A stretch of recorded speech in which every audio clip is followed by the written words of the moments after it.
So Bill Ostrander is running for, as a Democratic candidate for our Assembly District, and I believe because we have more registered Democrats in Lompoc than Republicans. We have more registered Democrats in Santa Maria than Republicans. So we have to get out the vote. You're here. That's what we're Yes, we doing. do. So that, and Bill's gonna tell us why we want to vote. Okay, so thank you for being here. Welcome. Thank you. Thank you. Do you mind if I take off this formality? I don't like sport coats very much. It's the one drawback to this job. You're supposed to wear sport coats. I farm up in San Luis Obispo amongst other things, and so, you know, me and sport coats don't go well together. Thank you for having me. It was very nice to meet Janet and Lorraine and Leah and Brian on Saturday. I had been trying desperately to find people in the Lompoc area to make sure that we could get out and connect with you. One of the complaints that I hear about our present representation in the Santa Barbara County is that you feel underrepresented and that you're not being heard, or that some of your needs aren't being addressed. So it's really important for me to get out here and learn. And every community in our district, which is a fairly long district, you probably well know that it goes from south of you all the way to the Monterey County border. And each individual community has very specific things that need to be looked at and addressed and understood.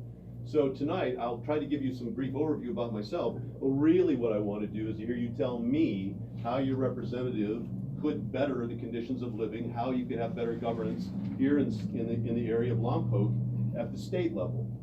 And I specifically say state level because it's really easy to talk about a lot of that stuff over there.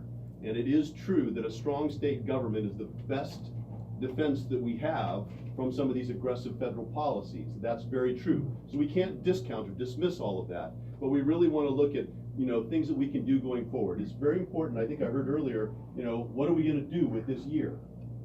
Well, let's not lose sight of that. You know, all of our griping and our anger and our hostility for what we see happening, the assaults that are coming from us from Washington, D.C., let's remember that we have a majority and nearly a supermajority in the state legislature, and we have the best opportunity to set the pace and set progressive values in the whole state of California. And in my opinion, the state of California tends to lead the country, if not the world.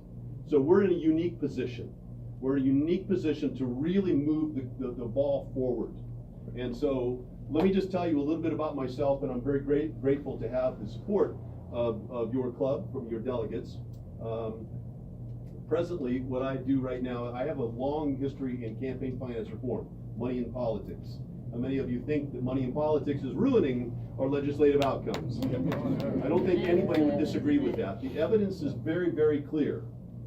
Majoritarian democracy, the things that we're all taught in school as being what makes up the decisions that go into our legislative outcomes, has almost a statistically zero effect on the legislative outcomes that we're getting. We all understand what legislative outcomes are. That's the rules that we live by, right? The single biggest determinant, whether that comes from wealthy individuals, from unions, from corporations, special interests, is money. The single biggest determinant.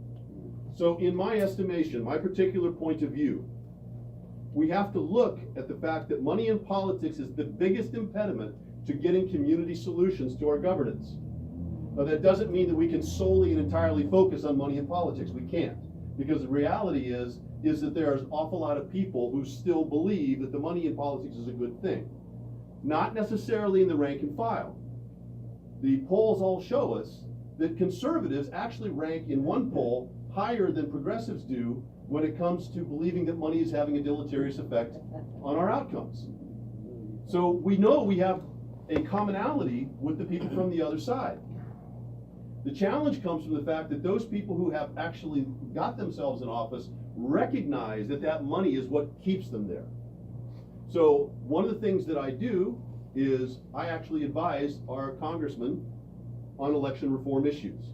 He sends me the bills that are being proposed before Congress, I review them, I give him my comments, and then he decides whether or not he's going to sponsor it or co-sponsor it or what. And another thing that I'm very proud of actually is I've just helped him write a bill for Congress on the issues of money in politics, specifically in the area of getting corporations to reveal their campaign donations. Now, I don't know how many of you know of this, but in Citizens United decision, Anthony Kennedy, who wrote the majority opinion, said that basically that the balance to all this new money that he basically assumed would be coming into the elections would be held in check by disclosure. Disclosure that he felt would happen as a result of the Security Exchange Commission requiring publicly traded companies to reveal their campaign contributions. But guess what? Anthony Kennedy was factually wrong. There is no requirement by the Security Exchange Commission to require publicly traded companies to tell you if they've taken your money, and if you're a shareholder in a company, that's your money, and use it in electioneering communications. So I don't think there's anybody here who probably doesn't have some investment in stocks somewhere, right? I mean, pretty much everybody do. Well, you may be a victim of what we call negative speech. The First Amendment protects negative speech. It says that you cannot be coerced into saying something that you don't agree with. But the Supreme Court has told us that money is equal to free speech, right? We all understand that. Do you understand why they say money is equal to free speech? Because a lot of people go, no, it can't be. Here's the reason. It took me an hour of gasoline to drive down here. It's a bunch of papers that I had to print up to ask you to sign them or to participate in the sharing of my ideas. That costs money. So the Supreme Court thinks or has decided that money is equal to free speech.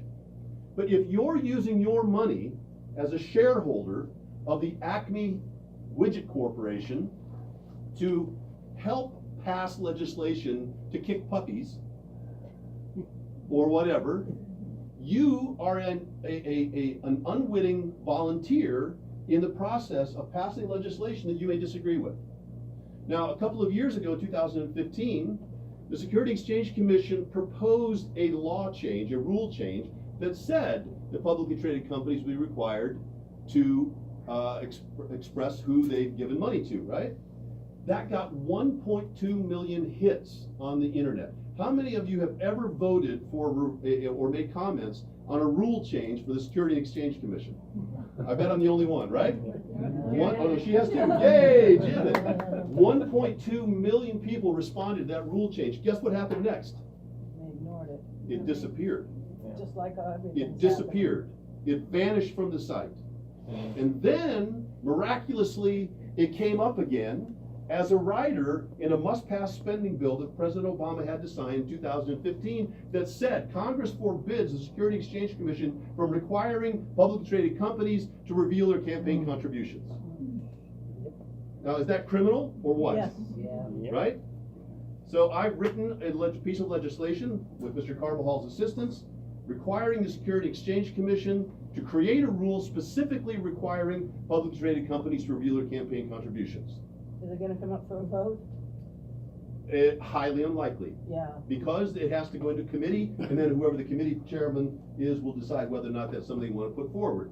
But our point really is we must continue to hammer at this. We must continue to put it out before the public. And when we get this bill written, our intent is to start to publicize it with Represent Us and Common Cause and all the various organizations, and even Jeffrey Tubin of ABC News, who's covered the Citizens United as a legal analyst, and try to say, look, here's what we need. This is what Anthony Kennedy said, and he was wrong, and here's the antidote. So we need to continue to put pressure on that. We need to continue to do that. So those are some of the things I do. I've lobbied in Congress. I've given a congressional briefing on the issues of money in politics. It's something that I feel passionately about because what it does is it creates what I call calculated inequalities. Calculated inequalities. And that's something that bugs me to the very core.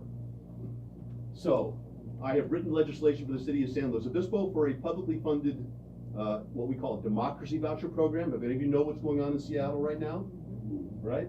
Seattle put together a program. We were doing it at the exact same time. They're called democracy vouchers. The idea of democracy vouchers is that the public should have the resources to support the candidates they want, because we recognize that there is a explicit conflict of interest when a public official is required to seek money to run their campaigns from private individuals. The courts have understood that for years, right? That's been a very basic premise in the courts. that there's a conflict of interest when there's money involved.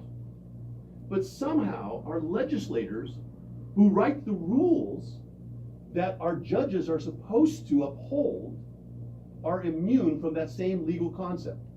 That's wrong. Democracy vouchers in Seattle, the way they work it there, we have a very similar system, but the essential essence of it is, if you're a registered voter, you get a coupon in the mail.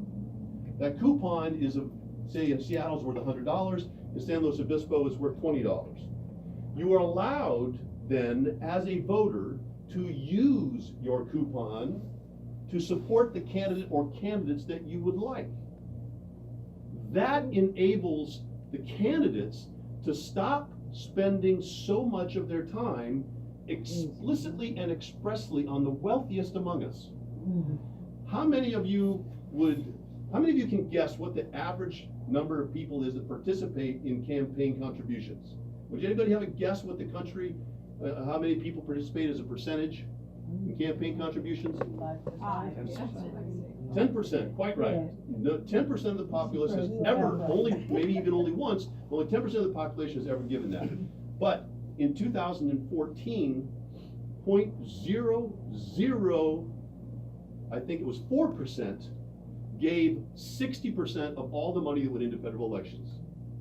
So what we have, just like the Sherman Antitrust Act, is a situation where certain small body or percentage of the overall populace or constituency has an outsized control on the outcome.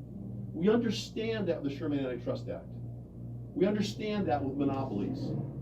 But we're yet to apply that to our politics. And one of the things that I had great conversations about as a lobbyist in Washington, D.C. with one of my conservative friends, and I actually enjoyed those conversations with conservatives, honestly, because they say, well, this is what I'm for. Well, now I have something to talk about. If they take a position, I can argue with it, right?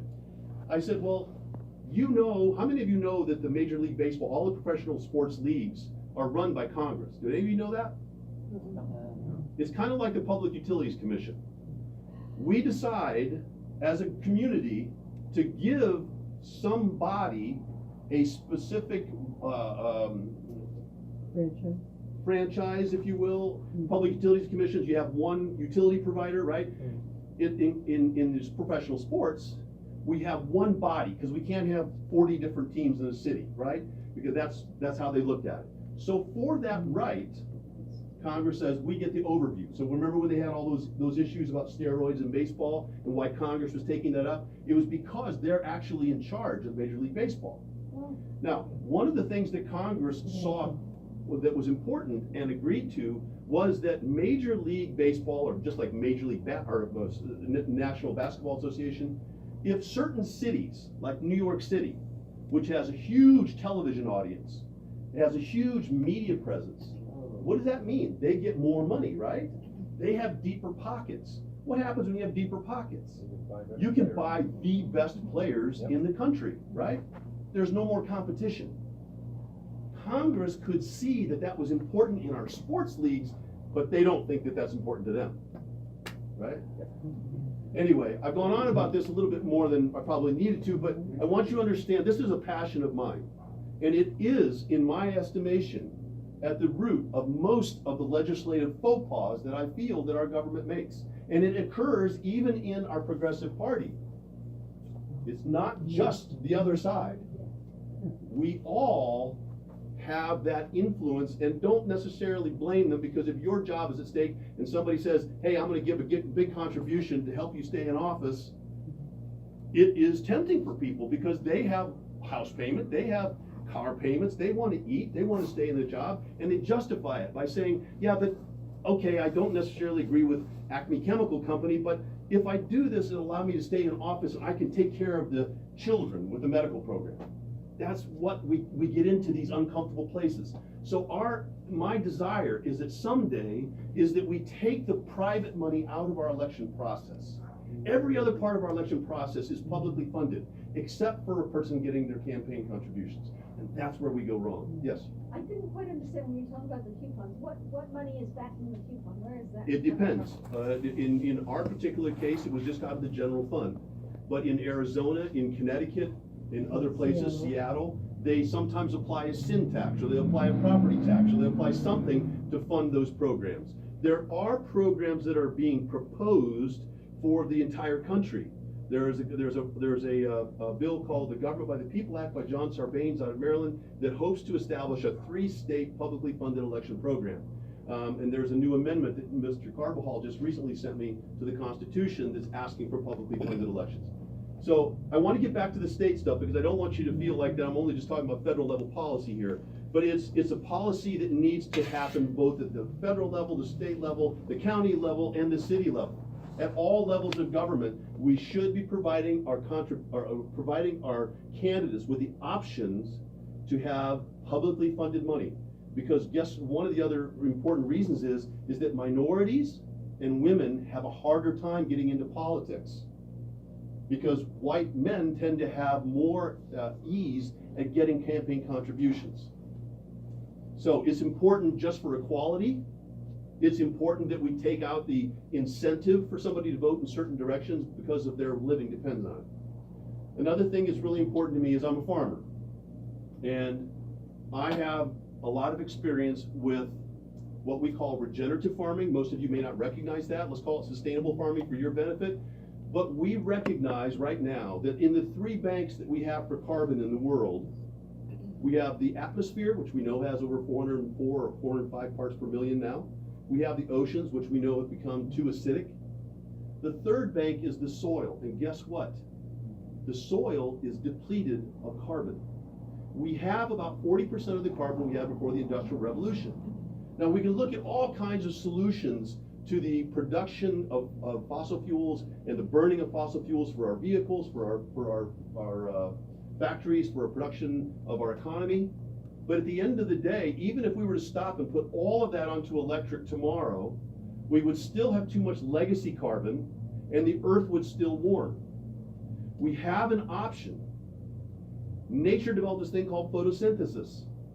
Photosynthesis extracts carbon, turns it into a sugar, gives us back the oxygen, and puts that sugar into the roots of the plant. And then all these this creates this microbiome down there that people, or that the microbes then eat off of and feed the plant in a symbiotic relationship.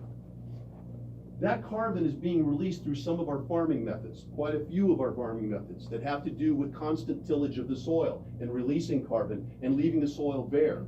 And what that has done is not only released too much carbon in the air and not allowed us to sequester carbon in the soil, it's also causing 4 tons of topsoil per person on the planet to float away every year. We're losing that much per person on the planet every year. That should scare everybody because it's that top 6 inches of layer around the earth that supports 85% of life on Earth. So this is a state policy for me. To me, we need to make sure that farmers have adequate opportunity to invest in no-till equipment that doesn't till the soil up, like I got a no-till planter, right? That we need to invest in pasture-based agriculture. Have you ever heard of the Marin Carbon Project in Marin County? I urge you all tonight, if you feel like it, if you want to learn something more about what's going on in the environment and how to pull legacy carbon out of the air, to look at the Marin Carbon Project. And basically what they're doing is they're applying compost on top of California's rangelands.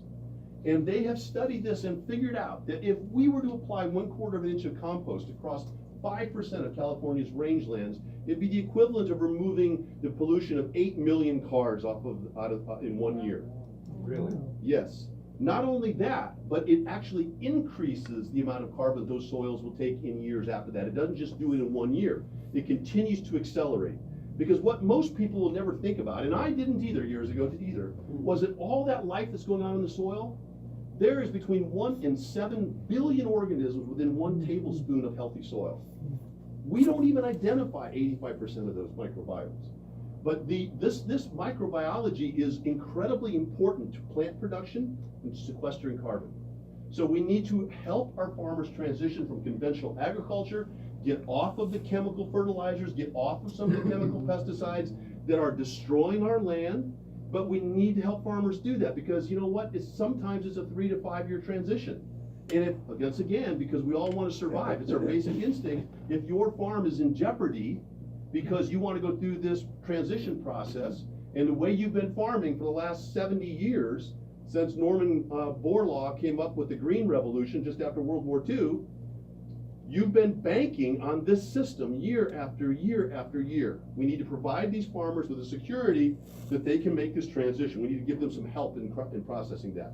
And that also has a benefit to all of you as consumers, because our food systems, in my opinion, are deeply flawed.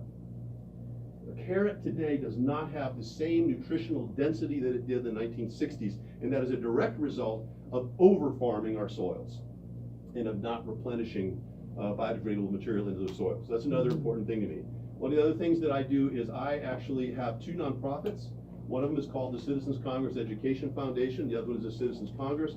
Citizens Congress is a 527. If you know what that means, it allows me to lobby. That's when I go to Washington, D.C. and I lobby. But my other one is a 501c3, which is just an education organization.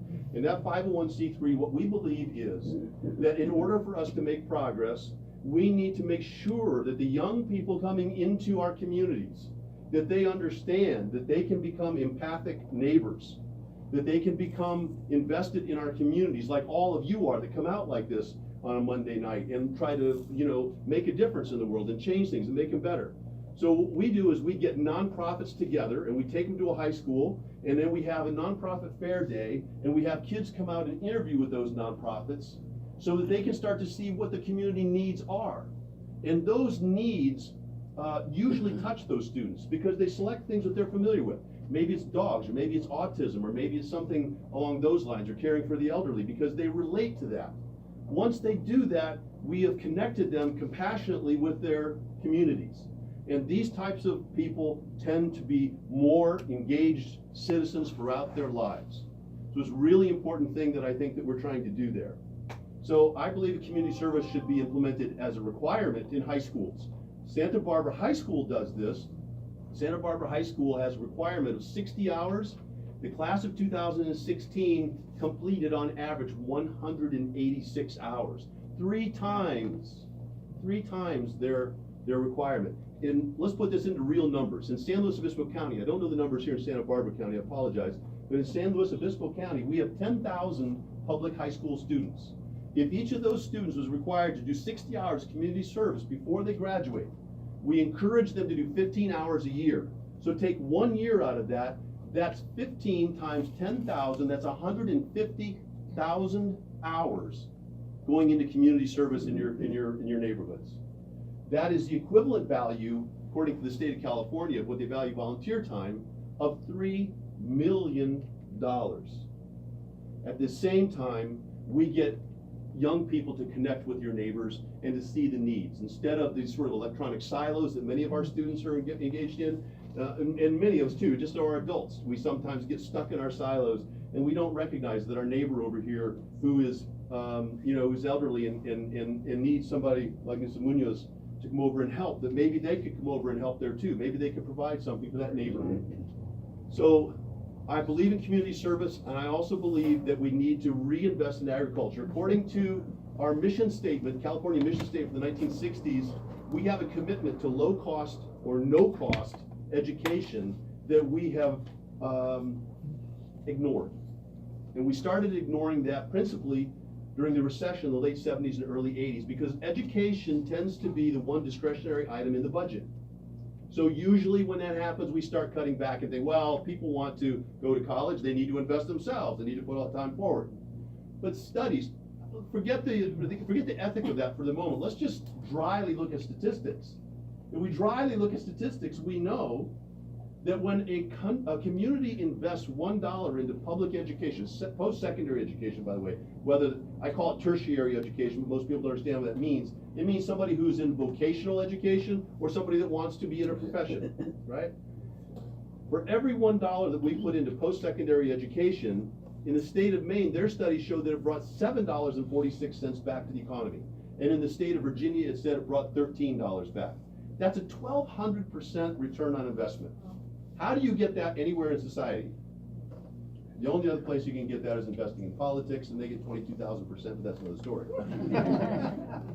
So I believe that we need to reinvest in education. I believe that we need to have more vocational training in schools. My son tested in the gifted range. but he wants to be a mechanic, and he is a mechanic today.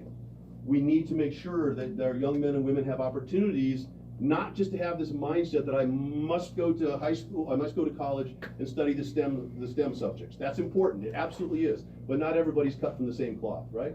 We need to have universal preschool education. We need to have a greater investment and opportunity to get to education for colleges, community colleges, and universities. We need to have more online materials for people like us who are a little bit older and still want to study, but we have a full-time job and families to take care of. Anybody here on online education right now?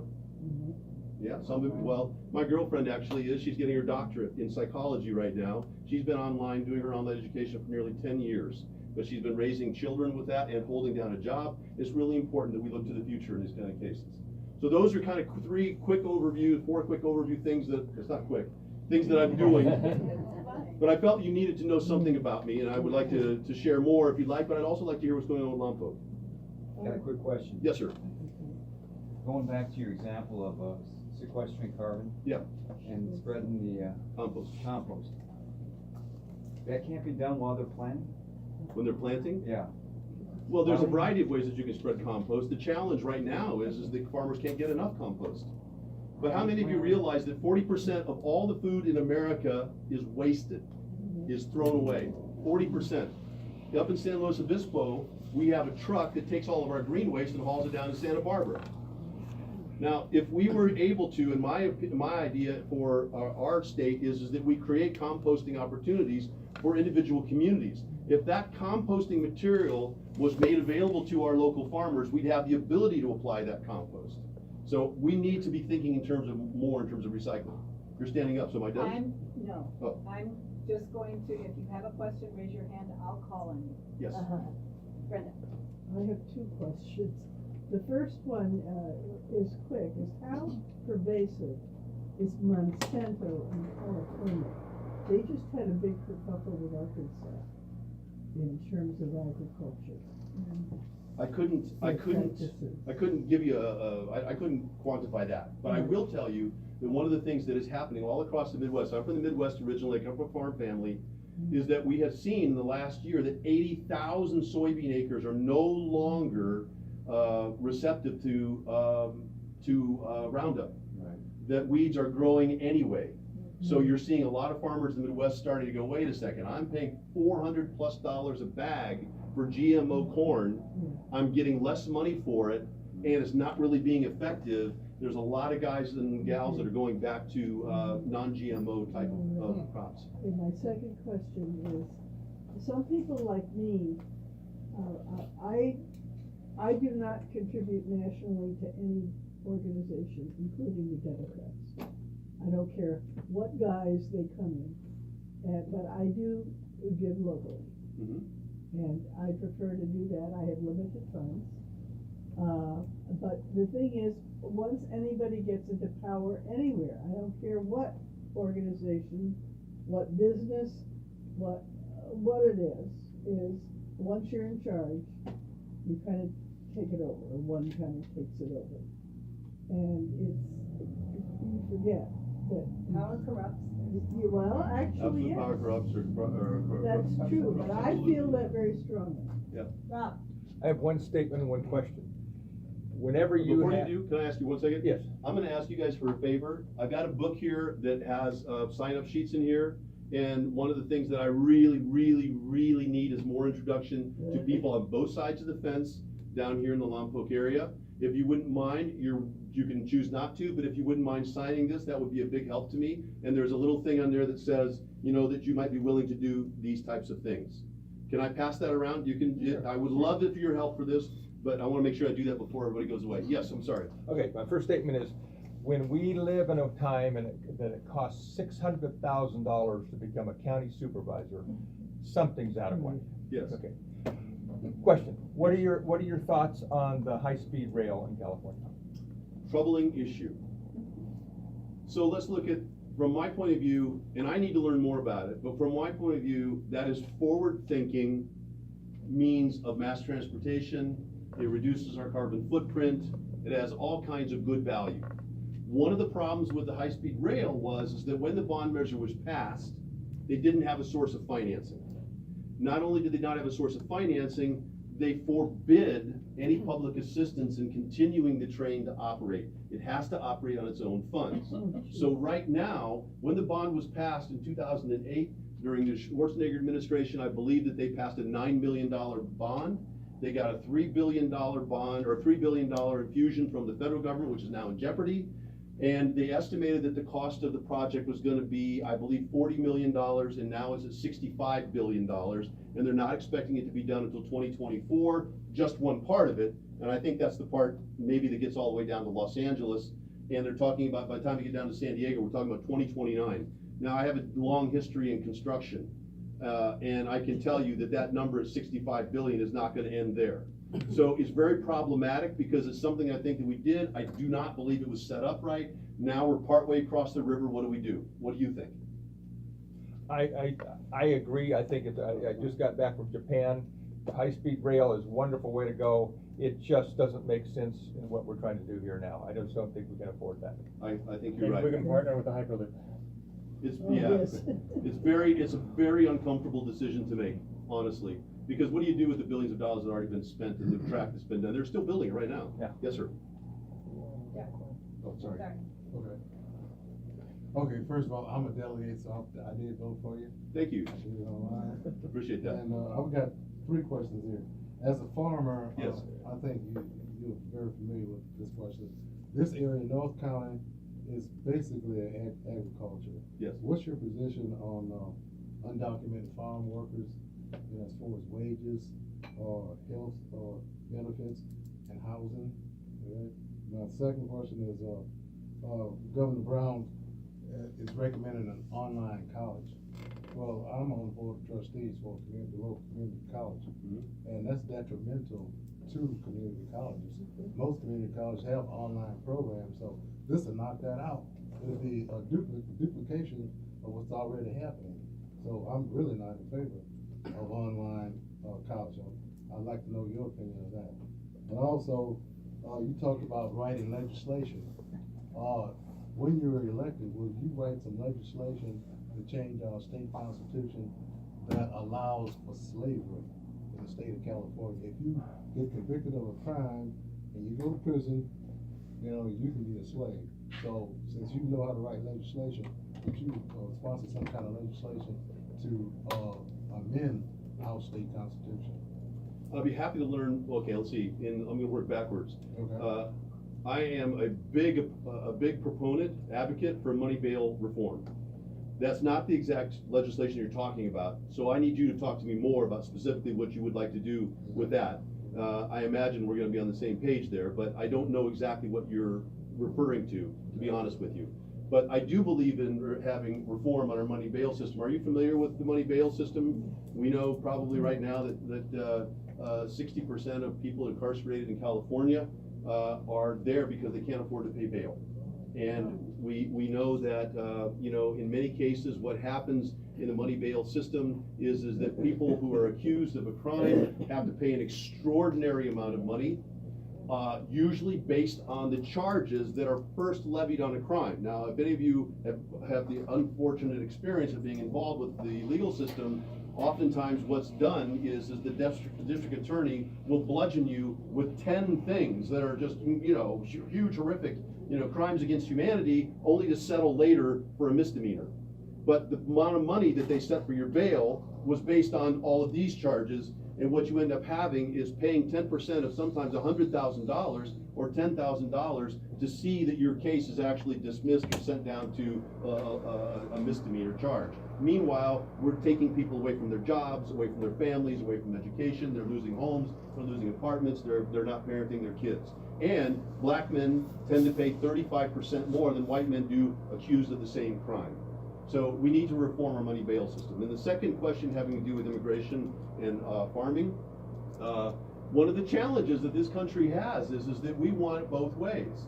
We want people to come into this country, and we want cheap food, we want cheap vegetables, we have a cheap food policy in this country. But then when we have immigrant labor come in, we begrudge them that they're here. And we haven't got a clear system on that, and we've made it very complicated for farmers. You're smiling back here. Are you a farmer? No. Well, we have an immigration, a program called the H-2A system. How many of you know the H-2A? That's the Immigrant Farm Worker Program, right? And we have made that very challenging for farmers to be able to implement that. If we're going to ask people, because most white people won't do it, let's face it, most Americans do not want to go over and pick vegetables. It's extremely hard, you know? One of the things that drives me crazy is when they try to relate salaries to the difficulty of the work. Let me see one of these attorneys out there earning $400 an hour go bend over for even half a day picking strawberries, and let's rethink about that wage system, right? But we have to make that a little simpler. We have to become more comfortable with the fact that if we're going to ask immigrants to come here and do our farm work, that we have to make that easier for the farmer. And yes, there needs to be some system of checks and balances and watching and all that, but it's too complicated right now. And the challenge of this is that it's a federal level program and not a state level program. So it's really hard to deal with that because there's conflicting views. Border states like California and even Arkansas and Alabama, when Arizona passed that draconian immigration law, the vegetables sat in the fields rotting. What a shame. And then the first question was about the community colleges. Again, I'm going to ask you to teach me, okay? Because my perspective, and I have a blind spot on this, not being an educator the way you are, my blind spot is that my girlfriend is getting great help in being able to attend an online university. And brick and mortar universities have a great value because they tend to stimulate conversation and debate around issues. And I think there was a good article or a good book, Malcolm Gladwell wrote about that, how in Outliers, where he was talking about smaller classrooms at some point become too small. And that we actually need a certain amount of student population in classrooms to create healthy debate. So I would love for you, what was your name, Jeff? Jeff, I would love for you to contact me and share your stories with me. But my blind spot is I see that helping my girlfriend. I see that the state budget may not have the room in it to develop more community colleges, but I'm happy to hear what you have to say about that. Ryan? In the event that the ACA is unrescuable, how do you feel about Californian healthcare? I am for SB 562. Is that the answer? Do you guys want to know more about 562? Please. Okay. So the SB 562 is a universal, or what we like to call, the poll testing terms for this, by the way, are Medicare for all is more acceptable than, say, single payer. Just to let you know, if you're talking to your conservative friends, say Medicare for all, right? What single payer It's, to me, this is a very, very simple ethical choice. Healthcare is a right, not a privilege. And not only that, but as taxpayers, you pay for biomedical research. Why should you not have the fruits of that? It's also very simple economically. We pay twice as much as any industrial country on earth, and we're 37th in healthcare, and have twice, and while still paying twice a month. We're not getting the outcomes that we want out of that. It's very simple when you look at Medicare versus any of our private insurance companies. Medicare is managed at a 4% overhead cost, while private companies have been limited to only taking 20%. Apparently, and then my doctor told me this the other day, that only 10 cents of the healthcare dollar goes to him. That insurance companies get 30 cents of that dollar. And the majority of that is going to advertisements for you then to buy their insurance. So SB 562 has some challenges in it, mainly around the idea that nobody likes to pay taxes for some reason or another. Well, thank you, because the fact of the matter is that one of the things that Democrats probably need to learn to do is to help promote the idea that paying taxes is patriotic. I feel privileged. Thank you. You're right. Absolutely. If you threw a potluck and you invited your whole neighborhood and people came to your potluck and didn't bring anything, you'd feel annoyed with them, right? Because it's like, come on, it's a potluck. Everybody contribute. But that has, the conservatives have turned taxes into a dirty word. Tax relief, right? You always hear the conservatives talk about tax relief. No. We have a certain amount of infrastructure that must be paid for, and too many people take it for granted. So we have some challenges around coming up with the funding sources for 562. I believe those things will be worked out. I'd love to have that conversation, and I think that we will get there. I believe that. Rich, and then Casey. We're hearing so much now about providing a path to citizenship. Everybody wants that. I was just thinking about the other day about what exactly is that path to citizenship, and I tried to Google this, and it's certainly extremely complicated, and it looks like it's going to cost no less than $2,000 for application fees and fines, and I'm just wondering if people understand what a path to citizenship may mean as we have it now. And that's without any, it's very complicated, and that would be without any kind of attorney's fees to help you. Right, right. It's obviously very convoluted, very challenging, and meant to be that way. Unfortunately, we don't have the ability to draw any laws about that in California, but obviously, I think like most of you, I'm for DACA, somebody who was brought here, you know, without any knowledge of where they were going or what they were doing. Their parents were simply trying to improve their lives, and brought them here as a 2-year-old, a 5-year-old, a 10-year-old, and suddenly asking them to be shipped back to Salvador or to Mexico and say, here, get off the plane and make a life, is absolutely inhumane. It's just unfortunate. So I completely agree that we need to give these dreamers an opportunity to make themselves. In my opinion, in my experience, those are the people who strive the hardest in our communities. They're the people that are really trying to improve their lives. A lot of us who've been here for a while, we're comfortable, right? The dreamers are the ones that are really striving. And there is a net positive benefit to our economy from immigration. And the crime rate among immigrants is way lower than the rest of us, like 48% lower. So come and become a citizen, please. Yes, sir. Net neutrality, do you want to say anything about that? Is my internet slowing down already because of that? Yes, yes. Yes, it is. Yes, thank you, Diane Feinstein. I don't know how to, I don't know what to say. I mean, it's such a, No-brainer. it's a no-brainer, thank you. It's a no-brainer. You know, this is a public utility. I mean, why do we give certain individuals who have an enormous amount of money and wealth, or wealth and power, I should say, to warp that system to their advantage? You know, I was in Africa doing volunteer work for a year, and one of the things that struck me hardest was the fact that in the United States during that time, the internet was really just coming alive, right? They don't, in some cases, like in Africa where I was at, they didn't have books. How do you advance your community? How do you advance as a human being without being able to build upon the knowledge of others? And they couldn't do it with a book. And then I thought, geez, they go back to America, they just go like this, and you Google everything, and you have knowledge, and you go forward. The advances that we're making in technology are separating us as human beings on this planet.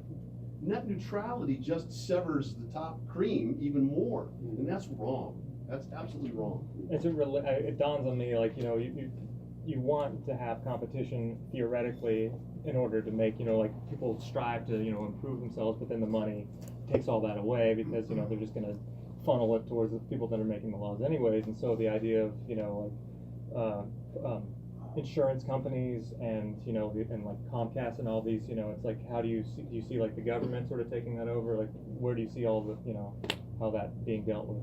Well, I get that you're probably a lot more versed in technology than I am, but at the basic level that I understand, what is important is that you enable corporations to be competitive. That's the difference between being just competitive or creating opportunity and enabling others to be competitive, which is really where the system is at. I mean, we all know right now, how many of you have taken an airline flight in the last couple of years, right? It's annoying. Who wants to fly anymore? Because there's just 4 companies that are the major airline carriers in this country, because they've consolidated that. And when it comes to, you know, the net neutrality as well, you know, there takes a certain amount of money to launch a satellite. It takes a certain amount of money to create infrastructure. And so you're giving an enormous advantage. And so I believe that the FCC should be creating policies and opportunity so that competition can thrive, not to suffocate it. And that's what I think is different. One last thing, when you said FCC, it reminded me of, I listened to a thing recently where someone was talking about a potential you know, what's the, when you have a virus, the Yeah. CDC, a potential CDC for viruses. That's an interesting idea. Yeah, because, Yeah. I mean, because it affects us, you know, and could bring down hospitals because of, you know, That's a ransomware. really interesting idea, very good idea, I like that, that's very good. I got one question for you guys. How many of you know about Title IX for women's sports and girls' sports, right? Do you think that would be a good idea to have a Title IX, for women in politics?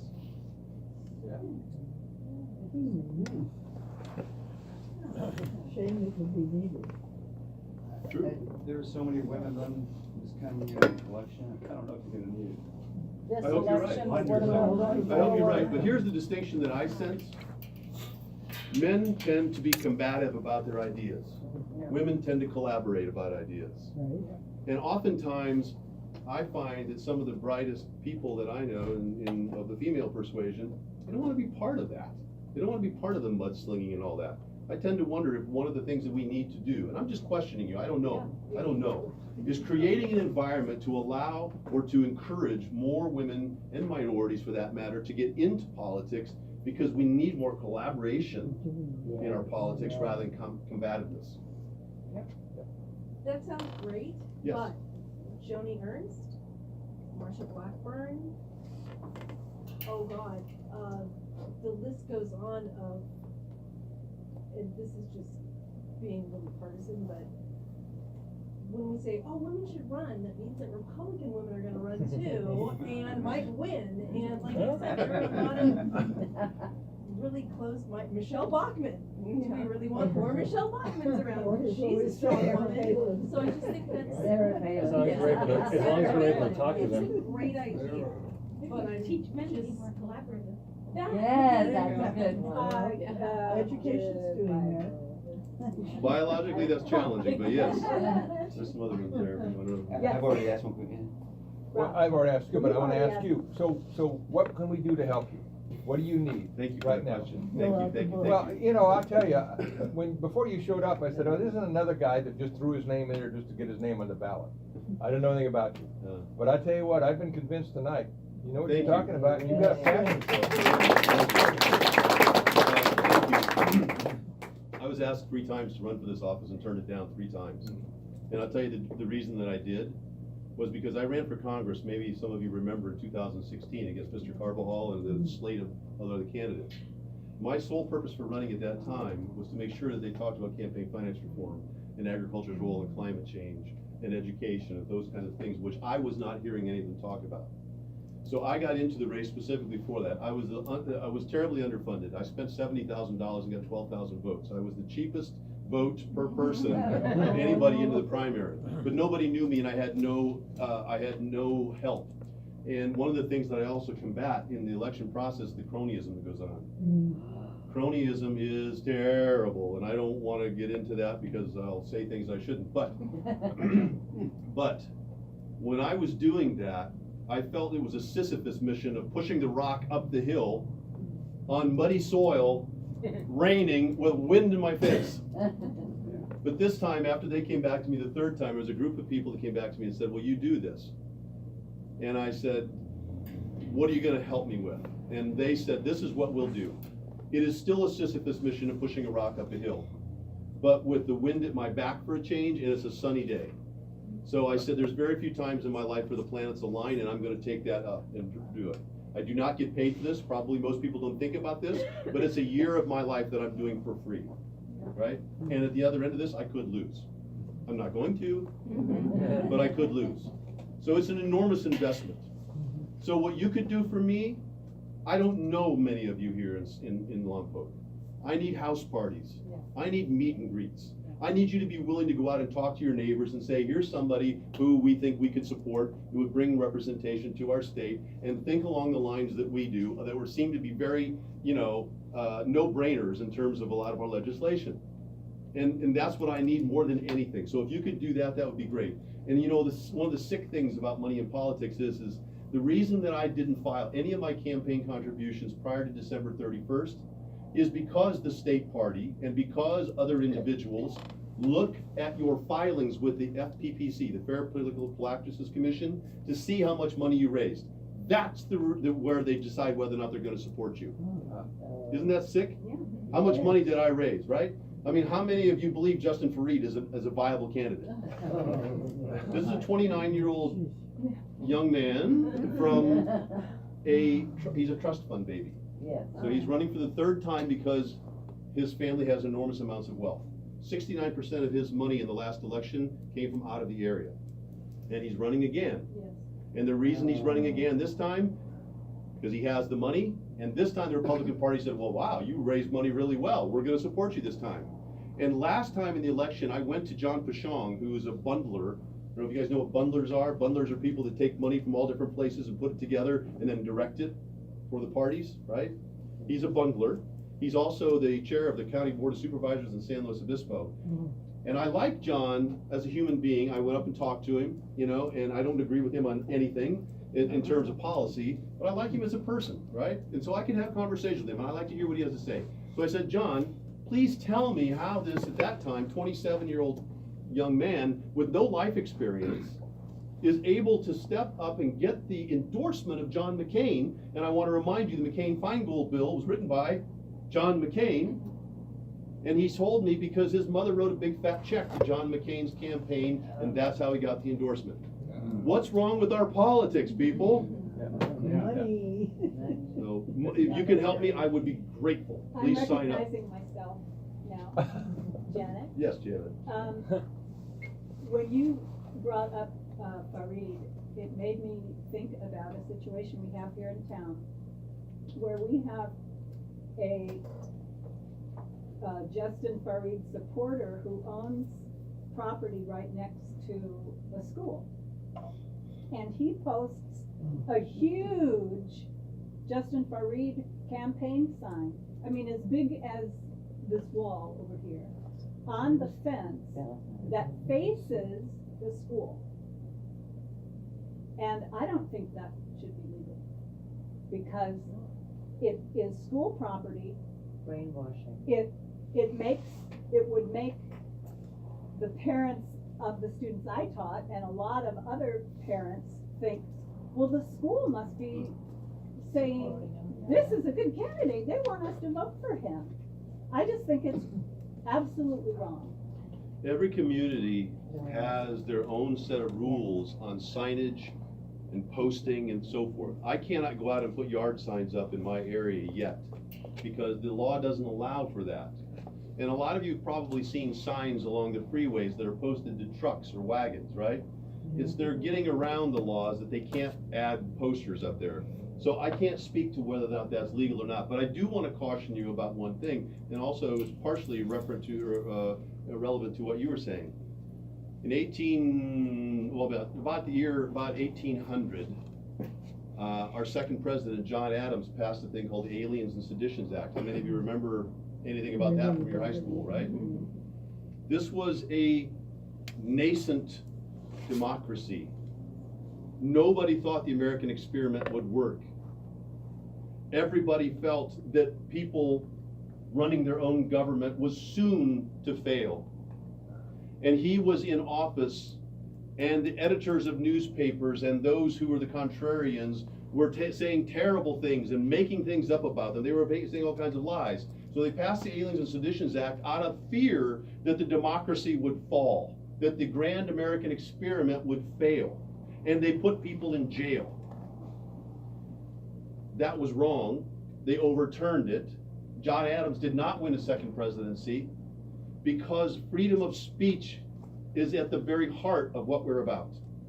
And we must honor that even if we don't like it. Because who determines what that speech is dependent upon the person who's in power. It's very subjective. That's why it's such a slippery slope. That's why we must always allow the other person to speak, because it might be our turn the next time.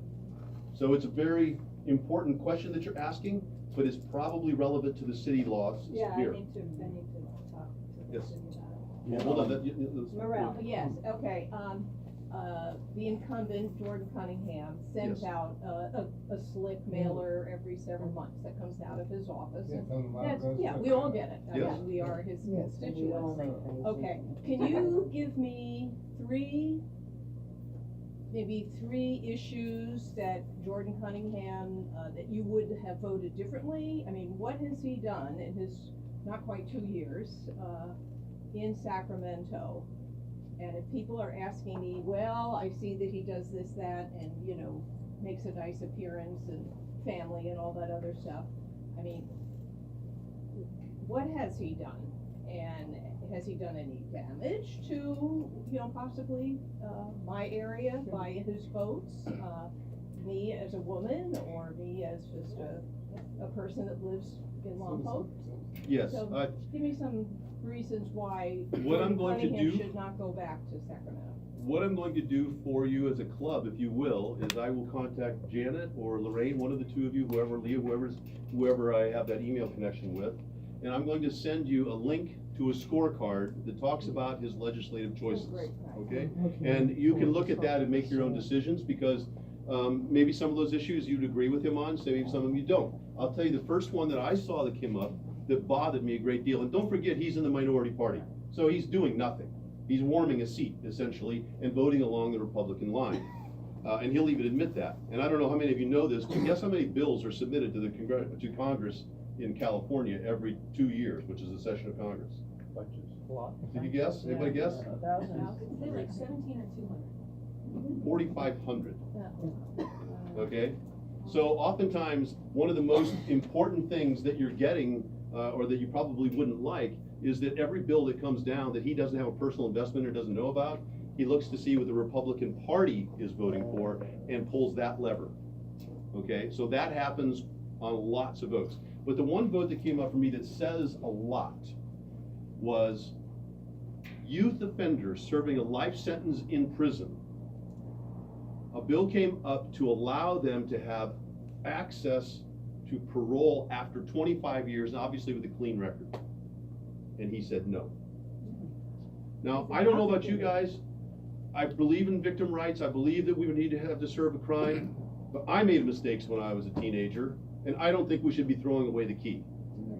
I think there's an awful lot of young people out there that got into the wrong situation because in some cases, like in Santa Maria, where they have a cultural challenge of fitting in, where they sometimes look for some of their role models in those communities are men who have been in jail. Those men who have shown themselves to be, you know, tough and things like that. And those young men just trying to find their own identity or trying to find acceptance and respect sometimes emulate those people and go down the wrong path. So when I saw that he doesn't want to give opportunity, that he continues to choose that, you know, that let's grind him in the ground, okay, that's it, I can't take that. And He he did vote voted for against funding Planned Parenthood. Yes, and voting for Planned Parenthood is another one. But, you know, by and large, the only thing that I can give him credit for, he was one of 6 members of Congress, of California's Congress, to vote for cap and trade. And he got a lot of flack for that. So let's give him credit for the things that he has done.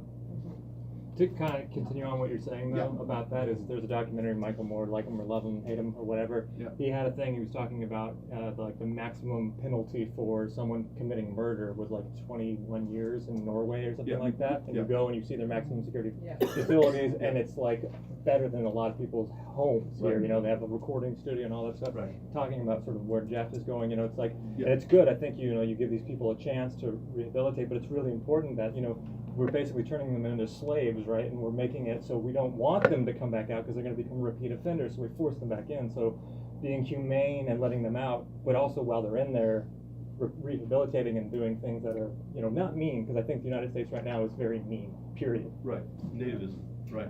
And I think you probably all know this, but let me just remind you that toughness sells in politics, right? Compassion does not. Compassion does not sell. And you must be vigilant about that. You must talk to your friends and neighbors about that and recognize that if you get into a situation with somebody who wants the toughness stance, that there's also another argument about economics. We spend more money on prisons and prisoners than we do on schools. I mean, what's wrong with that, right? Everything. We have $5 million a day, by the way, that we're spending to incarcerate people who've not yet even been convicted of a crime. along those Joy? lines, somebody who wants to keep them in jail, fine, thank you. You'll be happy to increase your taxes to pay for that? Yeah. Right? Right. No, not that. Right. Joy. And on that same issue, on the documentary 13, I learned so much from that, because not only are these people not given another chance and not, it's very unprogressive, right? Right. But they're taking out of the voting population. And Right. it started back with the Jim Crow laws. Right. After the Civil War, the people didn't want the free slaves to have any kind of power or voting rights. And that's, if you haven't seen it, that's, Yeah. it's. You, 13. When we go registering voters, it's very important that we all understand that any felon who has completed service, completed their sentence, and completed parole is eligible to vote Right. and can register. And I've had to convince several people Is that that- that is the case, because they are not told that when they get released. I have a Yes. friend who did a federal crime and he says he can't vote. That's not true. In Nevada, so he I can't know, vote? it's different in different states. In Right. this In- state, you can. In some Even if it's states, a federal crime? Yeah. Yeah, it in varies from some state to state. states, that is It's up left to to the the state discretion as of to the whether or governor. not they have the right to vote. Thank you. In some states, it's left to the discretion of the governor or the governor's panel as to whether or not somebody is allowed to have their voting rights back. And by the way, I just wanted to say, one of the more heinous rules of the Jim Crow laws, and there's a great book out about the new Jim Crow, having to do with our prison systems. One of the most heinous laws that they had, I believe, was in Arkansas. And the rule, in order for a black person to register to vote, was they had to answer a number of questions. And one of those questions was, how many bubbles are there in this bar of soap? Yeah. That's true. True story. True. One more? Yeah. We're right back in the drought again. Yep. So, what kind of ideas do you have about securing water for water security down here in the Central Coast? Touchy issue that is dependent upon the region. But one of the things that we need to recognize is right now, in areas like Los Angeles, and I know we're not Los Angeles, but we need to understand that as a state, we have natural resources, and those natural resources are shared around the state. Right now in Los Angeles, 50% of all the water that falls goes out to the ocean, instead of going into the ground.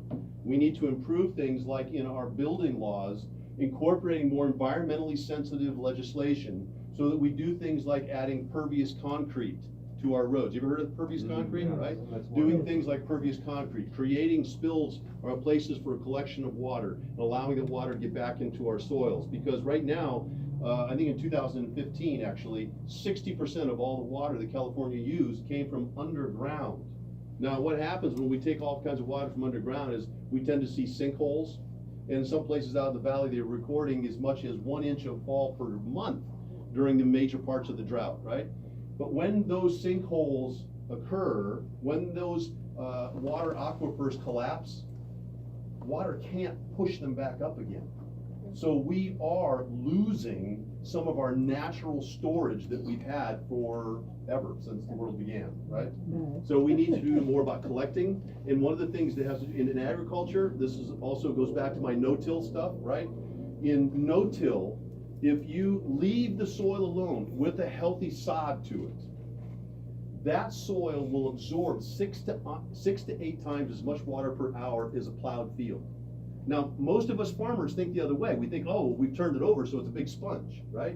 But what happens is when that rain falls, it's like a pellet that hits the soil, and it pounds the soil, and it makes a crust. And as soon as it forms that crust, more water comes down, it hits the soil, and then it runs away. And that's how we lose so much of our topsoil, by the way.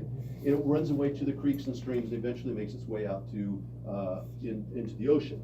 And instead, but when we leave those sods and some of that biodegradable material in place, it creates a pad so that when the raindrop falls, it hits that dead leaf and it absorbs some of that pounding pressure.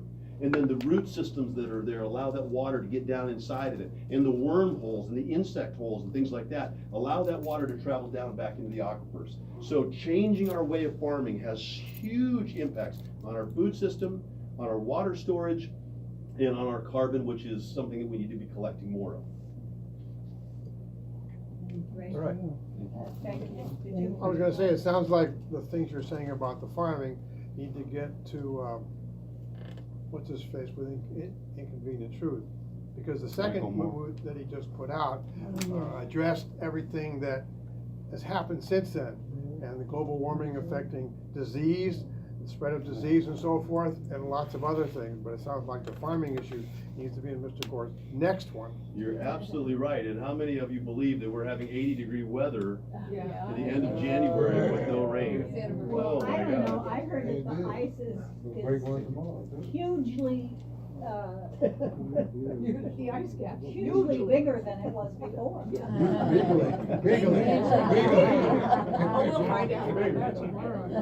Stable. I'm so glad to have such an active, participating audience, you know, and I really am. I love these kinds of things, I love having this discourse, I love the challenge of answering questions. You know, I would really appreciate your support in any manner you can give it. If it means only giving $10, give $10, it helps. You know, just to put your name in the voter guide pamphlet costs candidates money, by the way. For filing my candidate fee is $1,041 next Do week. you have the signatures that you need for that? No, but I have a gentleman who stood up to say he will pay for the rest of it. Oh, how nice. It is nice, yes, but that's what I mean, it just, every little bit helps. Are you still working on something, maybe at Centennial Park or some kind of activity? Oh, yes, thank you for reminding me. Can I take 2 minutes more of your time? Yeah. All right, one of the most important things to combat money in politics, in my opinion, is to show that it can be done without sending you a mailer in the mail like Mr. Cunningham's doing, right? Or sending you 7 emails a day, which you'll get just prior to the primary. You'll start getting all those emails, and I'm gonna apologize now because we will probably have to do them too, right? Because it's the only way you can be competitive.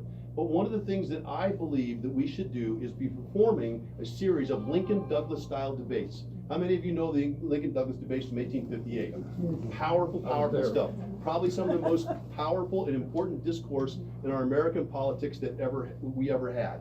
And what Lincoln and Douglas did was they went to a park in a district. There were 7 different districts. They had 7 debates, and then they each took turns speaking. Now, I'm guessing that you probably don't want the same terms that they had, because the first person spoke for an hour, the second person spoke for an hour and a half, and then the first person got another 30-minute rebuttal. I imagine that most of you wouldn't sit for that. But I have challenged Mr. Cunningham to a series of Lincoln-Douglas style debates. We want to start here in Lompoc. We would like help to organize that event. I want it to be a family-friendly event, and if he chooses not to show up and it becomes an empty chair, I still want to have that debate with you.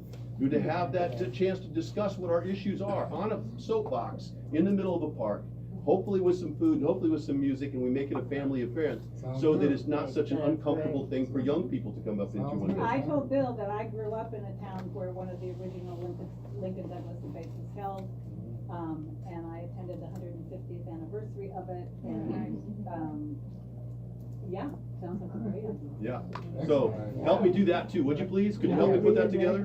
Yeah. Could I real briefly see a show of hands of people who would be willing to have a house party? Okay. Cool. All right. Thank you, We'll by the way. be getting back to people on that. I couldn't have one at my house, but I want somebody to help them with food and stuff. Rosemary? Yeah, I'll help too, I'll help. All right. Okay, Yeah, I would help with we'll food Last- and we'll stuff. send some Last things out. announcement, Rosemary has a Not last. film, oh, sorry, not last. Rosemary has a film Saturday night, what's it called? It is called Food Chains. It's a 1 hour and 23-minute documentary, deals with the questionable ethics of the food supply industry, pointing out the power of huge supermarket chains to dictate low wages and inhuman labor conditions for farm workers in the US. So she's showing that to her film group on Saturday night. I'm gonna show it here at the club on Sunday afternoon. So next Sunday afternoon. Third, what, 2 o'clock? Super Bowl Sunday? That's Super Bowl Sunday.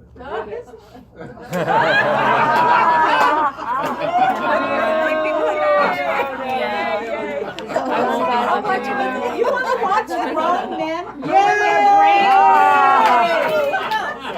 I'll come to the film on Sunday. I'll bring a lot of food. Keep your politics out of my sports. Next month, our meeting will be on the 4th Monday. Please mark your calendar because the 3rd Monday is the President's Weekend, and I know a lot of people go away or just relax, and so the 4th, and we will be getting stuff out to you. If you're not getting our emails for some reason, please call Janet or myself and let us know. Can I add one thing quickly, Lorraine? By the way, I don't wanna keep speaking to the choir, right? Right. When you have house parties, don't be afraid to invite your conservative neighbors.